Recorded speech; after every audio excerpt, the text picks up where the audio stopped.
Week 2 of the high school football playoffs are here, with a number of our area teams still vying for that potential state title. Our game of the week takes us to Clinton, where the Red Devils are hosting the Broome Centurions.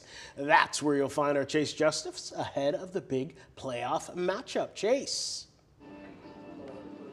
Hey guys, well, big round of playoff matchups coming your way all across the upstate. Arguably none bigger than the one you're going to find right here in Clinton between the Red Devils and the Broome Centurions. Now, while Broome finds themselves with the most wins that they've had in a season since 2005, the pride of Clinton, South Carolina finds themselves in a position they're in year after year after year, in the middle of a deep playoff push. Now, when you take a look at the numbers, both of these teams are averaging more than 40 points per game on the season, while both of these defenses are allowing less than 20 points per game. On the Centurion side, it's the Jalen McGill show on offense, as the sophomore running back has 27 touchdowns on the year and averages over 160 yards per game, coming in as one of the top backs in the entire state.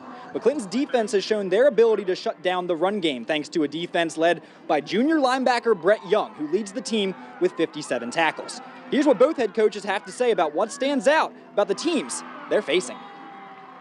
Both of those guys are just dynamic running backs. I know one of them plays quarterback, but he's just like a running back as well, and they can score from anywhere on the field. The 1 yard line, it doesn't matter. I mean, they're very fast on both sides of the football. They have playmakers on both sides of the football.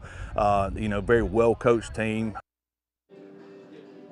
Now, both of these teams have a common loss in the Chapman Panthers. The entire upper state portion of the 3A bracket is wide open, with the winner of tonight's matchup setting up to play the winner of BHP versus Pendleton. Now, coming up in just a few minutes, we'll have a live interview with Clinton Red Devils head coach Corey Fountain ahead of this big playoff matchup. But until then, reporting live in Clinton, I'm Chase Justice, WIFF News 4 Sports.